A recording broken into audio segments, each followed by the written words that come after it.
legs all up in the paint, you can't shake that. All the way against the full tank, man. Moving too quick, keep the cameras in the playback. Good evening, good afternoon, ladies and gentlemen. Welcome back to another episode of High Top Sports. Today we are in the studio with the man, the myth, the legend, aka the professor, Mr. Cody from F is Fanatics. Codes, how are you doing, big dog? Welcome to the show. Glad to have you on, man. How you been? Good. Can't wait to get this thing pumping. So glad that High Top reached out and decided to bring me on.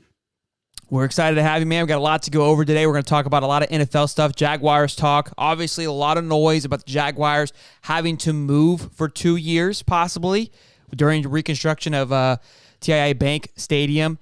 We're also going to talk about top free agents available. The professor did his homework, did some digging, figured out what's going on in regards to our cap space and best talent available. Then we'll also talk about strength of schedule and react and predict the Jaguars schedule, which obviously just dropped the other day.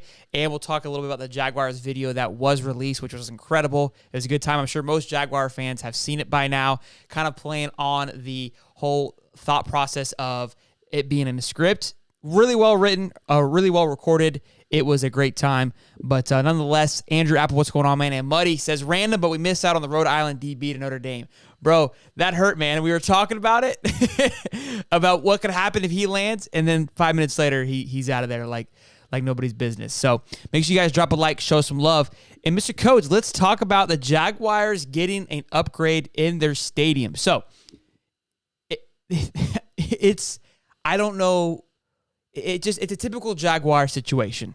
This is how I looked at it, because this is something that's been needed to happen for a very long time. They've slowly done like weird upgrades. They threw in a few pools, massive jumbotron, great stuff, good stuff. Everybody loved it. The stadium still isn't that great. It's near the bottom of the barrel of stadiums. You got Miami's down there, Titans are down there, and the Jaguars are sitting right around next to it. It's just not an appealing stadium to go to. It's for a professional football stadium, it's whack. So an upgrade has been needed for a very long time. I just feel like the timing of it, it's horrible and great all at the same time. It's horrible because it feels like the Jaguars are starting to find a rhythm. They're starting to actually be good and decent. And then you want to pick up and move them for 2 years and have this fan base that is more locked on and bought in than ever, going to have to travel. So either, and we'll talk about the possibilities here in a minute, but we're looking probably at 3 hours maximum of where they could be going, right? That's number one. The reason why it is a good thing is because, look, it's great that they are giving this fun and new exciting team a new upgraded stadium. That's the pro of it. It just feels like the timing of it is just atrocious. What do you think?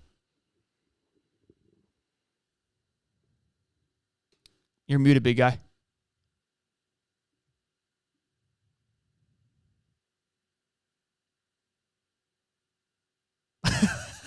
What happened to you? You said says guest has muted themselves. Hello? There you go. There we go. Go ahead. All right. Wow, I just pulled a Holly, guys. I am so sorry for that. This is a new deal we're working here. It's the perfect time, truthfully. It shows, number one, that your fan base is locked and bought in. So a little bit of move down the road, you know that you're going to sell tickets. If you were sucking, then that's even more questionable. So this is a perfect time to do it. It also shows Jaguar Nation, hey, we believe in this team. We believe in you guys as fans, and we want to give you the best experience out there. Plus, Florida is a perfect site for a Super Bowl, which brings in loads of money. Okay? So I think this is a perfect time for this, truthfully. I love that you mentioned the Super Bowl because I don't know if you remember this, but I think it was 2003. The Super Bowl was here in Jacksonville. 4, maybe 5. Maybe it was 5. It was around that time, and it was considered the worst Super Bowl in regards to how it was hosted of all time. I think it's definitely in the top 3 of the Super Bowl experience, and it was like it'll never come back to Jacksonville. Not because of just the stadium, but because of just the surrounding areas. We could not handle the energy and the amount of people that came flooding into Jacksonville. Jacksonville is massive, what people don't understand, but it's big, wide, right? Most cities go up. It's an dense area. Jacksonville is very big, and you're not going to stay 30, 20 minutes out when you come to the Super Bowl. You want to be close. There ain't nothing close.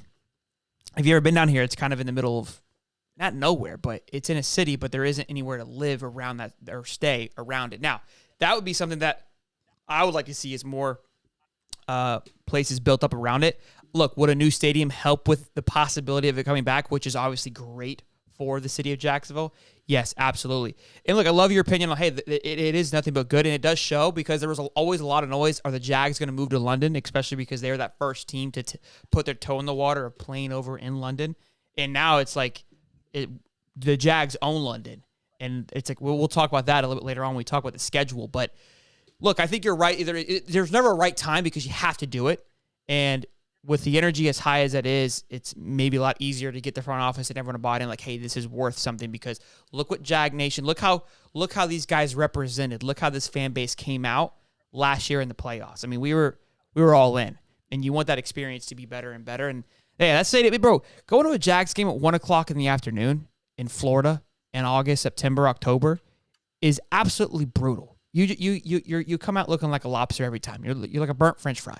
It's not fun. It's not ideal at all. So you need to make that experience a much more pleasurable experience. They got to put a dome on it. Please, please, please, please put a dome on it. Make it retractable. I don't care what you do. Or like put a half awning. Something, dude. Yeah, I've seen a few kind of like projections, and it looks like just the stadium is going to be open and the rest of it's going to be covered. And I'm telling you, I'll get season tickets if that's the case. Going to the games now is, like I said, it's not fun at all. But look, we'll see how it plays out. I'm excited to see, that upgrade and what's going to happen. But let's talk about where they're going to go. For the 2 years that the stadium is being rebuilt, where are the possibilities? Right now, a lot of noise is playing at JU, a soccer stadium. Their soccer stadium, which did host a football team at one time. There's no longer a football team there. They just have soccer, which holds about 9,000 to 12,000 people. The pros of that, it's in the backyard. You're not going very far. For parking purposes, I don't know the JU area. I know those campuses. Like, I know UNF's pretty big. I don't know JU's campus enough to say, hey, like, they could handle that. Could they handle tailgating? Could they handle these things? I think it would be cool.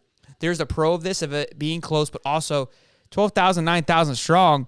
You have some intimacy with your football players. Now, safety might be a concern too, but you're going to lose a lot of money with that, I think, possibly. That's number one. Number two, the other option, some being tossed around, and this to me is more just noise, is the Swamp, going to Gainesville. Personally, I think that'd be sick. I think it'd be great for the city of Gainesville. The stadium holds obviously 80, 90,000 plus if you ask the Bull Gators, but technically the number's like 83. But I'm not going to go back and forth with that. But I just feel like you could really take advantage of it being at the Swamp, being obviously in Gainesville, like College City. Shit, throw 10,000, 20,000 tickets to this for first, have a student section for a Jaguars game.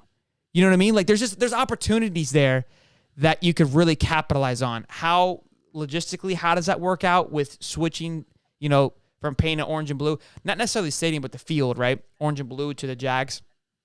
That's a bit of an issue. And then the third option, and then I'll pass it to you, Cody, is going to be Orlando. And I think this is probably the most likely option. I haven't heard about it, but that's just typically where I feel like that'd be your best case scenario, especially for opposing teams flying in. Gainesville doesn't really, fit that mold as well. I know they have the private airport there, but they can make it work. Again, Gainesville shows they can host big games, right? Obviously. But anyways, Orlando has the Orlando City Soccer Stadium, and then they have Camping World, which is where the XFL team plays currently. I think it's Orlando Guardians. That stadium holds 60,000. That we spoke our precast codes that seems to be the best possible solution, simply due to it's an NFL stadium essentially already. It holds plenty, not too many, not too little, right? I think because the UCF stadium only holds like 45,000. Not grand of a stadium either. But I'll pass it to you, and then we'll kind of go back and forth. What are your thoughts on that? Where do you think it should land? Truthfully, the Swamp would be cool, but I think Camping World is it, and this is why. I think downtown Orlando is awesome. They have a nice bar scene. It's every time I've been down there, it's very clean. There's decent parking, and it just seems like, kind of that college slash just a nice, I wouldn't say uppity, but just a nice place to be. Plenty of bars to host tailgating, and then you just make the move right on over to Camping World. I think Camping World is a spot if I'm the Jaguars front office, and I believe truthfully that Jags Nation is pretty spread out through Florida, and why not Orlando? That's a good point. I think you definitely tap into that. Again, we talked before how far is the drive from Jax to Orlando. It's about 2.5 hours, right? So it's not horrible. But game day, when you got a mass going that way, going I-4 to me, Rec Central, and you'll probably take 2.5, 3 to get there. On the way home, though, you're probably sniffing 3.5, maybe 4, depending on how crazy it gets. Because you're not only going to be hitting football traffic, you're going to be hitting or Disney traffic and all that. So that's going to be the tough one.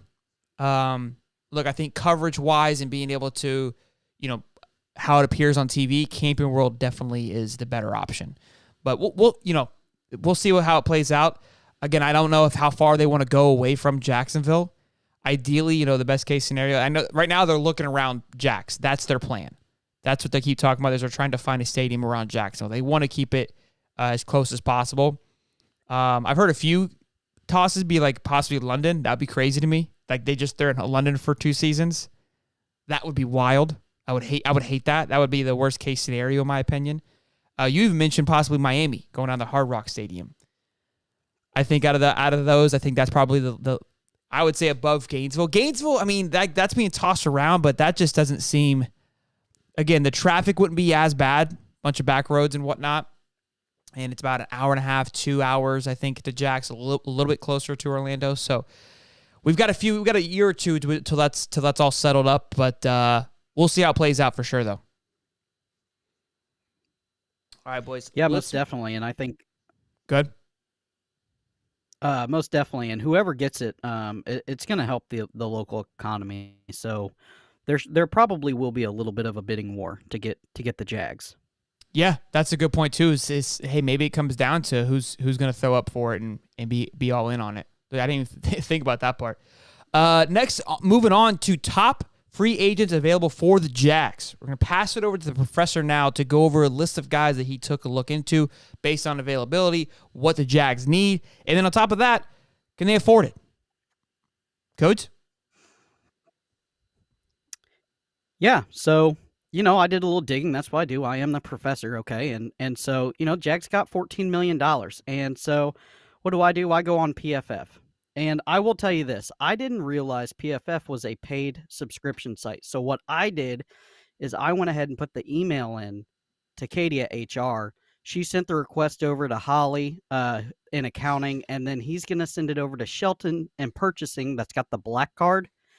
And we're going to see if we can get the PFF Plus, so I don't have to go, to 25 different sites just to get the essentially the stuff I want to get. So we'll see if that goes through. I'm working on it, but I think you're looking at an edge. So Frank Clark, he kind of fits that mold of a nose/edge. He can play both ways. Clowney, and then Yannick Ngakwe. Now, out of the 3, they like Clowney the best, PFF does, with a 75.8 overall score. He did play 12 games this year, 29 pressures, but, only had 2 sacks. Frank Clark, I really think he's going to be out of the price range. Now, the Jags only have $14 million. I think you go get Yannick Ngakwe. He had 12 sacks last year, 27 pressures. I think you go get him. He's a known commodity. You tell him, hey, 8.5 million guaranteed, and if we make the playoffs and you play, all 15 games or a certain number of snaps, then we'll spice it up a little bit. The 14 million is flexible, but you don't want to spend it all just in case you have a safety or a corner go down and get hurt. You don't want to spend it all because you're going to need a little of that cushion money. And then truthfully, It's just it seems to me just the plug and play guy in Ngakwe. Yeah, no, look, first of all, I'll be sure to check my email from HR. But Yeah. yeah, I think Ngakwe, he's definitely going to be the best option. I have a few guys that are close with the organization. There's been a lot of noise on trying to sign him. There's been a few numbers tossed around between the $6 and $7 million range. You just mentioned the $8.5 to $9 million with maybe some incentives, fully guaranteed. To lock him in, I think he's looking for a little bit more from what's being spoke about. But like you said, that plug and play where you're not having to come in. And I think where the Jaguars are right now, especially with what happened with Urban just a few years ago, the chemistry wasn't there. You definitely had a culture issue. Jaguars have had a culture issue, it feels like, for a while. And this is the first time that the culture issue, not the first time, but the first time in a couple of years that the culture issue seems to be on track, that everyone's on the same page, everyone's bought in, there's just a nice, healthy, brotherhood that's happening. Calvin Ridley's coming in, transitioning very smoothly, obviously having his letter to the NFL, his apology, maturing over that year, dealing with the things that he had to deal with. You've got, obviously, T-Law writing a letter to Duval.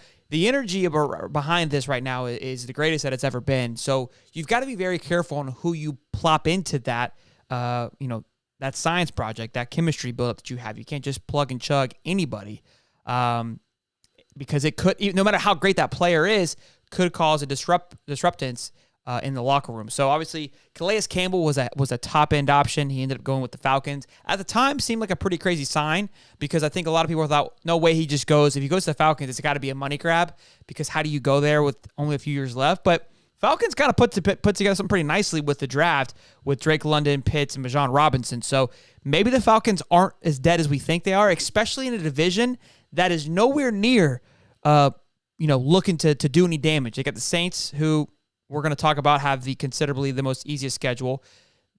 They've got, who do they got? Who's their quarterback now from Vegas? What's his name? Derek Carr. Carr. So they're probably going to be the favorites to win that division with the Panthers and Anthony Richardson being new. Who else is in that division? Oh, the Vikings. No, the Vikings are not in that division. Who's in that division? Saints, Falcons, Panthers, Lions? No. and Atlanta. I already said Atlanta. Who's the fourth team? Drawing a blank. Yeah, me Buccaneers. too. Buccaneers. Tampa Bay.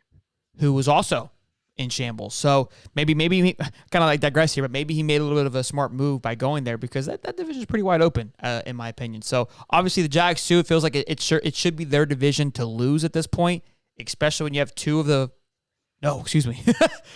the four teams that could potentially have three rookie quarterbacks starting at some point in the season. Bryce Young's definitely going to be the guy. Anthony, more than likely by week 2, will be the guy.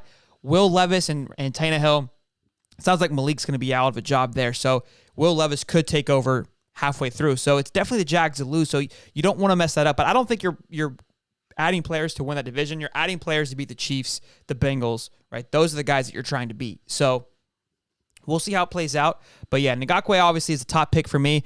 Muddy in the comments says Frank Clark should be the number one guy. Guy just shows up in the playoffs and doesn't only provide sacks, but he also forces turnovers. What's your thoughts on that, Cody?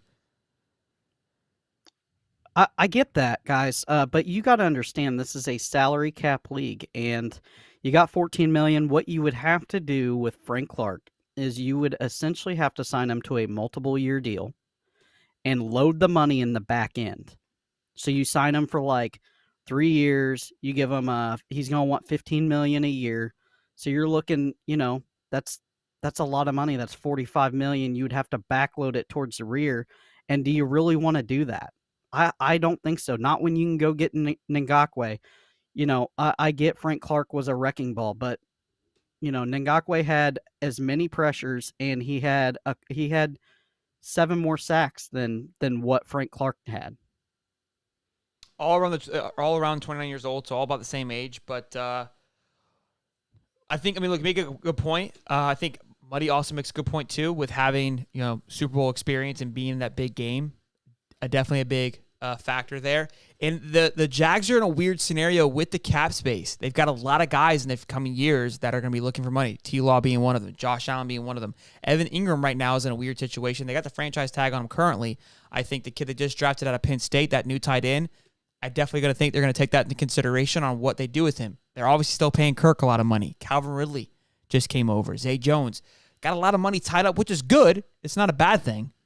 But they've got to pay a lot of people in the next few years. So they've got to maneuver this around properly. And I think that was also I know they wanted to trade up in the draft to get more picks, but also, getting a slot of players, hopefully that pays out to where those guys have some success and we're not having to pay a bunch of vets. But we'll see how that pans out. Hopefully the Jags do make some moves. I think they've been quiet so far. We gave them a grade a little bit earlier on about their free agency moves. It was around a C+, B-. Again, we still have some time. Hopefully they can kind of close out strong with a B+ to A. B+ to A, depending on who you ask. Some people gave them a D draft. I think they need to have a healthy free agency. Don't blow your load, right? You've got a really young team, a really good core that can be good for a long time. Don't go out there, and I like to always compare it to baseball, like a Padres, right? Fully sending it and come out empty-handed. And then you're kind of 2 years later, you're looking around with nothing to give, and you're in last place. You don't want that either. So it's definitely a fine line that you have to tiptoe around. Yeah, and you got ETN you're going to have to pay in a couple of years too. True, and that true guy's that. definitely getting a second contract. Yep, good point. Let's go on to the schedule reaction page, and then we'll also talk about predicting the Jags' schedule on how we think they're going to pan out. How many W's, how many losses, etc. It's going to be an exciting season. A lot of traveling for you if you're a Jags fan. Across the pond as well, and we'll get into that and kind of the advantages of that. But we're going to go week by week and then give our thoughts and opinions on a W or an L. I'll pass it to you first, big guy. Yeah, so week 1, it's looking like the Colts, correct? That's correct. It's a little small for me. The font is, but that's besides the point. So I think it's a definite win. The Colts aren't very good. The offensive line is not great. People are going to be clamoring to get AR in there. I don't think he does. I think they let Nick Foles play the first half of the season, see kind of how it's going. I think Nick's got released. Nick got released. It's Minshew's there. Minshew and Sam Ellinger's there. Oh, Minshew. Okay, so Minshew, yeah, you let one of those guys that have some playing time already. You don't force AR in week 1. That's first off. Secondly, the offensive line's not very good. Yes, they have the back in Taylor monster, but they just don't have a lot. Defense is okay. It shows up at times, and then it doesn't show up at all. So it's one of those things. I think you definitely get a W week 1. Yeah, I think although Anthony may not start week 1, I think the noise of Anthony and the hype that's going to be coming out of Hard Knocks from the Colts camp, whoever the starting quarterback is going to be is going to have a ton of pressure. And I think that's going to definitely play a factor. And especially, again, right, and they're saying he'll probably start Sam Ellinger, is what he just said. Again, going into Indianapolis, they're going to be hostile. They're going to want to see Anthony, their first-round draft pick, if things aren't going their way. So I think the Jags should walk in and steamroll Indy. I think we're on the same page with that. Let's go on to week 2 with Kansas City Chiefs. I'll take it from here, Cody, and then I'll pass it to you. It's at home in Jacksonville. Rematch, bitch. Okay? This game is going to have a lot of hype behind it. It is looking like a Sunday game. Should have made that a Sunday night game, but I don't make the rules around here, is what it is. I think Kansas City's going to come in with a little bit of a hangover. They've shown to start slow almost every year, it feels like. I don't know if they've had a hot start ever.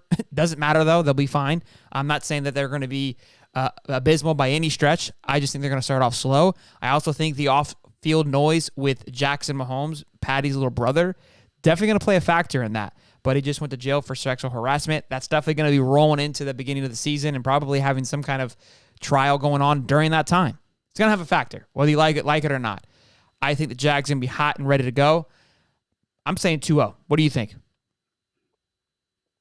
Yeah, I think if you're going to beat Kansas City, City early, we talk about it. Teams that just notoriously don't start great, and if you're going to get a win, you can get it early. Kansas City, one of those teams. I think you get the win. Truthfully, I love it. Glad we're on the same page here. We could get a little bit of a burner here, boys. No joke. So next we have Houston. I don't think there's much to talk about. Obviously with Bryce Young, another home game here, back-to-back weeks. Now Jags been sleeping in their bed for 2 weeks in a row. Look, Houston's going to play tough. It's that rival game. It's kind of like Florida, Georgia. In a sense, Houston was finding the rhythm at the end of the year, playing pretty well. Obviously, lost that first-round draft pick because they were able to get the W late. But if I'm a Jaguar, you don't lose this game. You got to look at this first half of the schedule and think we could get off to a really hot start to where we're not playing catch-up like they were last year. Let's take over. Let's have some home field advantage come the playoffs. How do we get that? It's got to be in these early weeks. I'm saying W against Houston.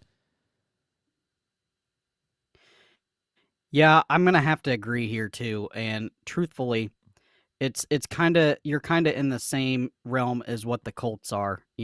Rookie quarterback, obviously, and it's just you don't really know what you're going to get out of them. So, yep, I'm going with the W there.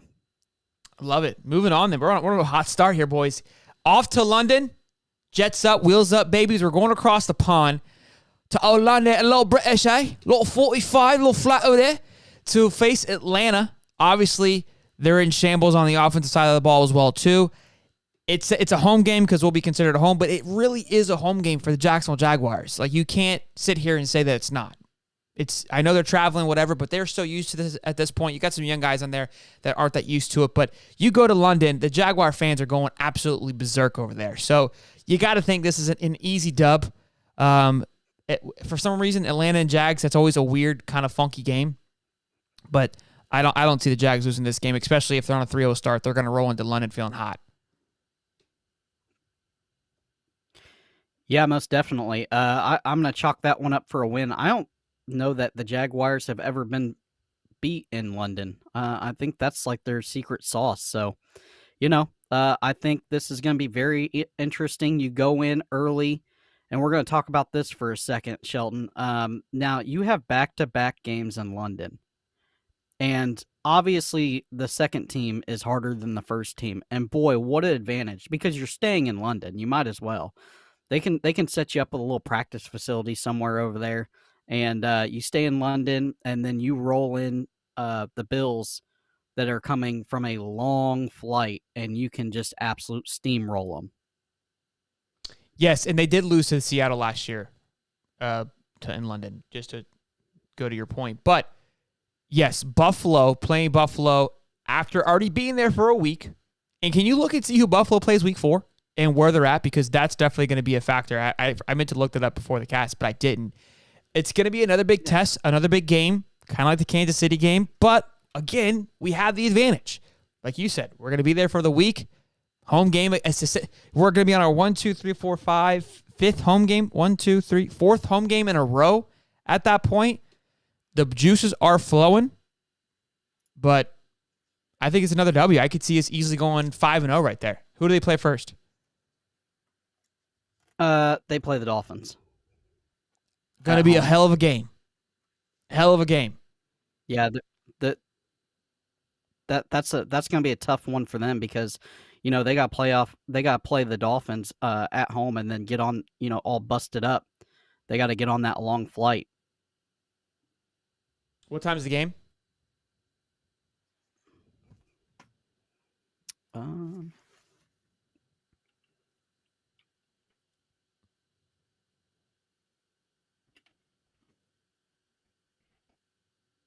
1 o'clock. So they do 1 have o'clock. that working for them. It's an early game, but still. Riddler makes a good point because flight. these games being played in London takes away revenue from Jack. So that part I don't like. I don't like it, but it is what it is. I'm sure the Jaguars are doing well from it, but yes, the city of Jacksonville does not do well when we play in London. Doesn't do anything many favors. So I'm not a fan of it. I've never have been, but at this point we can't really. It's just part of it. Next again we play back and against Indy, not back at Indy, but back in Jacksonville. So another home game. Although London technically isn't home, it definitely feels like home because of how many times they played there. It's got to be a W, dude.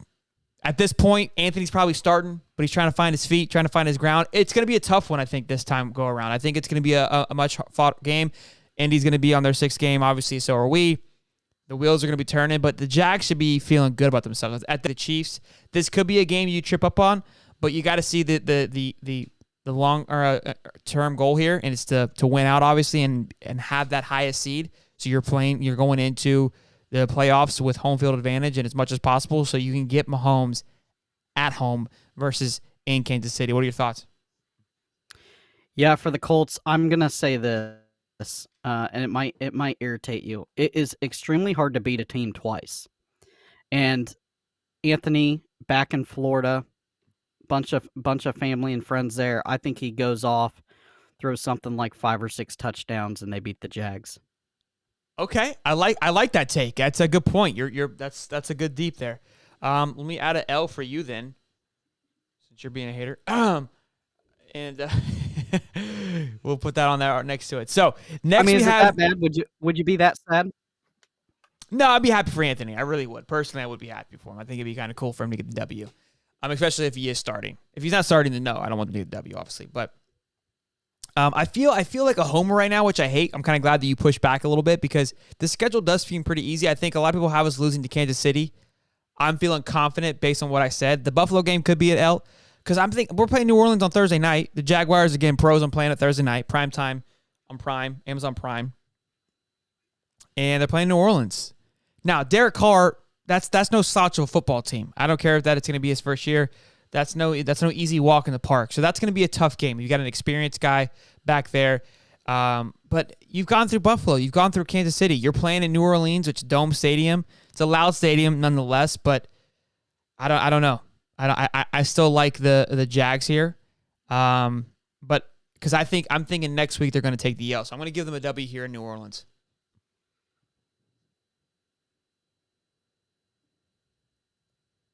Yeah, so personally, it's going to be a toss-up game in New Orleans. You don't know if you're getting Dr. Jekyll or Mr. Hyde out of Derek Carr. You don't know if you're getting the 6 touchdown machine with 500 yards or you're going to get 6 picks. You know, I have to give them an L here. It's hard to play down there in New Orleans in the Superdome. It is rowdy. Those Louisianans have most of the day to drink. And, yeah, I'm going to have to give him an L here. Sorry. All right, guys, that's the end of the show. No, look, I like it. I think it's good because, again, I'm obviously being a homer pick. So it's hard for me to say, hey, they're going to lose this game because I'm looking at it. There's no way they lose this game, right? Next, you've got Pittsburgh at Pittsburgh here. And it may seem like, well, how do you give them an L against Kenny Pickett and Pittsburgh? They're dogs, dude. They find a way to win. I don't care. Mike Tomlin knows what he's doing out there. It's a hard knock football team. They're a good football team. Playing in Pittsburgh is not easy. Their fans are crazy as hell. Late October, going to be not quite too chilly just yet, but I just feel like out of all the games so far, this stadium, this game is going to be the most uncomfortable the Jags will have been the entire year just due to the fact of the weather and being in Pittsburgh. So I think they get kind of on their back foot and take an L here. Yeah, this might surprise you. So it's a 1:00 game. Okay. Is that correct? Yes. It's a 1:00 game. I'm giving the win to the Jaguars by a field goal. I love how we're like just completely all over here. I'm loving it. Yeah, All right. I'm not a Pickett fan, and it's one of those things. It's not going to be cold yet. It's not going to be a night game, and the Steeler Nation's going to be able to drink all day long and get all drunk and rowdy. I think it's one of those games where Jaguars sneak one out with a last-minute field goal at the end. I love it. I mean, I'm not against it. I'm not against it. San Fran at San Fran. San Fran's a good football team, but nobody knows who the quarterback is. Is it going to be Brock Purdy? Is it going to be Trey Lance? It's a good football team. It's a really good football team. But is Brock Purdy, is he going to have the flashiness as he did last year? Or is he going to get caught in his back foot? Coming off a bye week, Sunday, on Fox, 1:00. It's always the Jags, baby.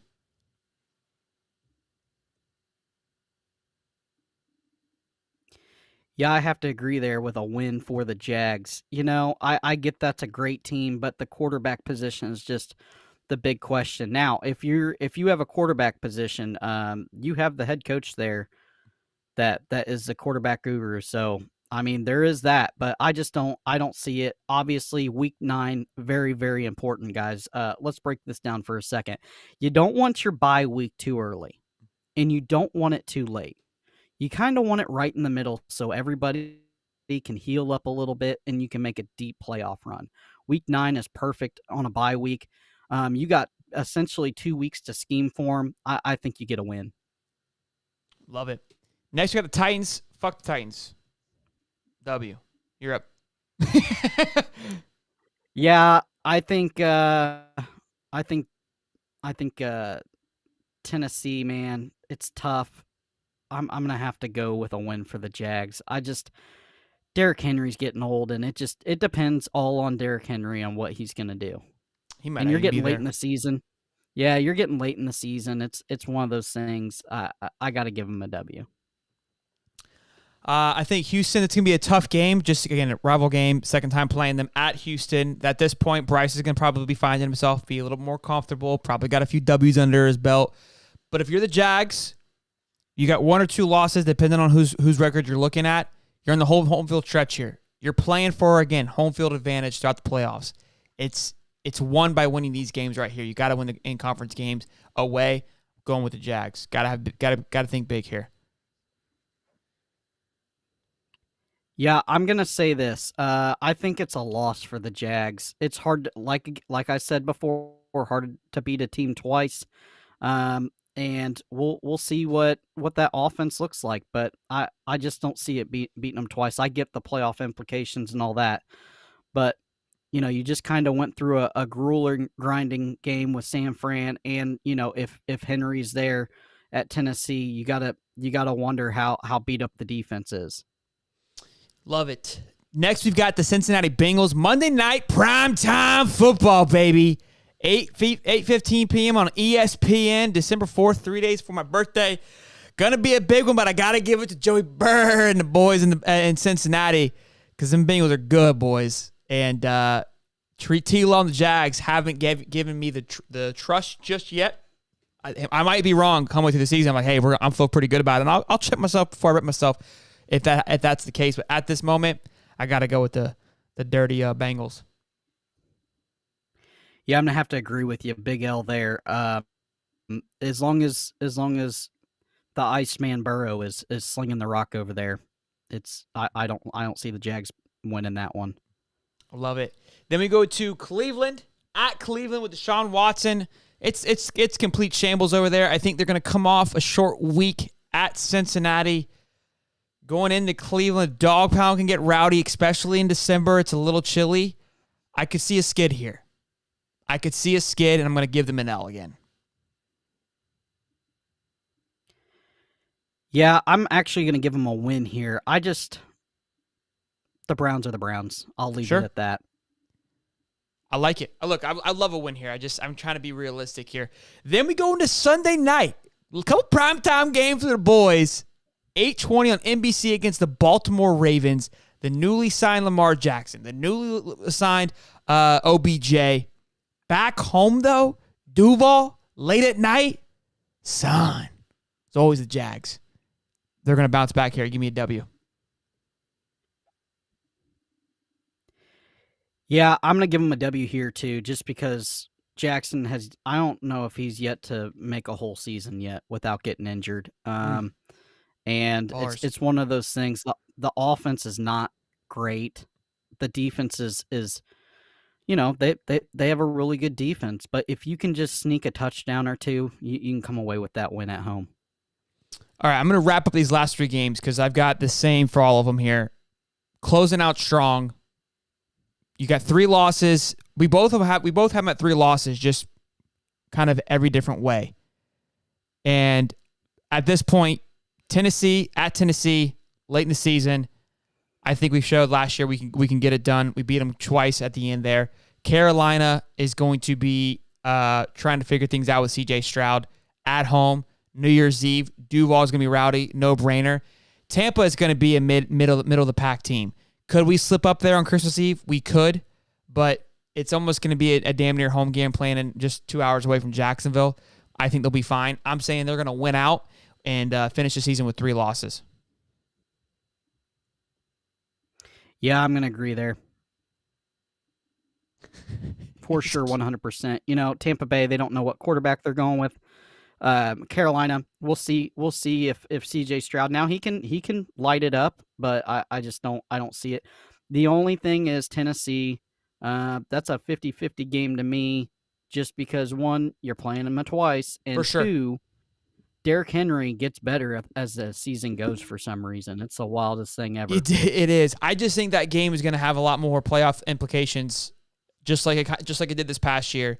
And the Tennessee's not going to have the same drive, because I don't think the thing that Tennessee's going to be there to ruin someone's party, versus like this year it was back and forth. And sometimes you're playing a team that's got nothing to lose. That could be scary. But I'm thinking, look, you got 3, maybe a 4th loss in there for the Jags next year, which is a hell of a season following what they did last year. We could be reaching here, but look, there's a reason why we believe that. So good takes there. I'm excited. Let us know down in the comments where you guys think the Jags will finish. Do you think we're a little over the top? Over under on the wins there? You think we're pretty close? Let us know where you guys stand on that. Moving on to our last little topic here, strength of schedule. We've got the hardest schedule, the weakest schedule, and then where the Jags kind of end up in all of that. And this also went into our prediction of the schedule because of these numbers right here. Professor? Yeah, most definitely. So strength of schedule, what they do is essentially, obviously, they combined all the teams that each individual team plays, and then they kind of put it, and the away games, with London, stuff like that, that does add points to it. So the hardest strength of schedule team right now, they have the New York Giants with the hardest strength of schedule. Now, they're high on the Cowboys. I don't know why, but so they play the Eagles, the Cowboys twice. That's one of them. They have a road game against the 49ers, the Bills, and the Dolphins. That is brutal. And so they have them listed as the hardest schedule, the New York Giants. People are high on the Giants too. Obviously, Danny Dimes getting a big contract. Saquon hopefully going to be healthy, do some damage. But yeah, the NFC division is going to be a tough one. And then you have the Saints in last with the easiest schedule, right? Yeah, 32 is the Saints, obviously, because the South is just weak. It's just a weak conference. We couldn't even remember who played in the damn things. division a minute ago, just to let you know how weak it is. It's pretty pitiful. So they got them last at 32. Now, Jacksonville, and why we gave them so many wins, guys, is because they have the 22 hardest schedule. So they have slipped all the way down to 22 with their strength of schedule. Now, it doesn't really matter, because as long as you're getting the wins, this isn't college football playoffs where they take in strength of schedule. So this is a big thing for them. This is kind of a gift from the football gods, guys, to have the 22nd hardest strength of schedule.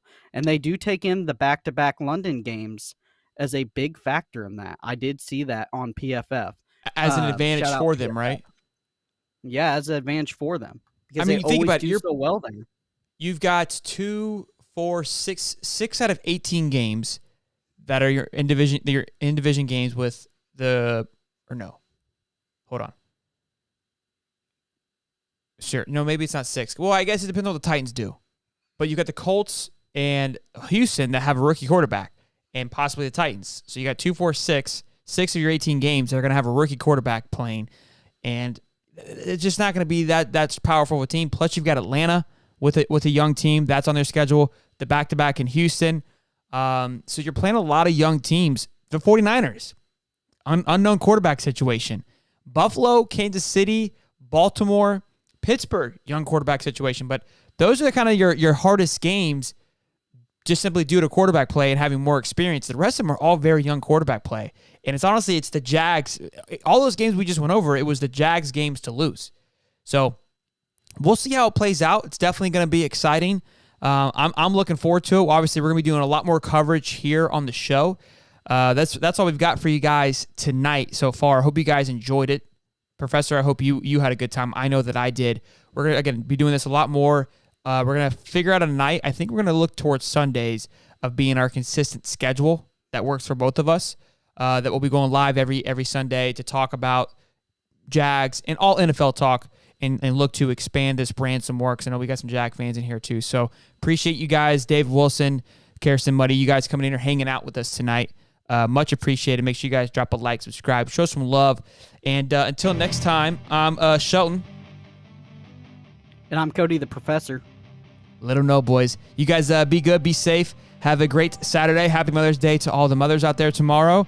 And love you guys as always. Boogity boogity. Cause I got something to prove. I gotta take what I hate and finally make a move. I think of you and all the shit you don't do. Well, I'ma make hella sure that I don't be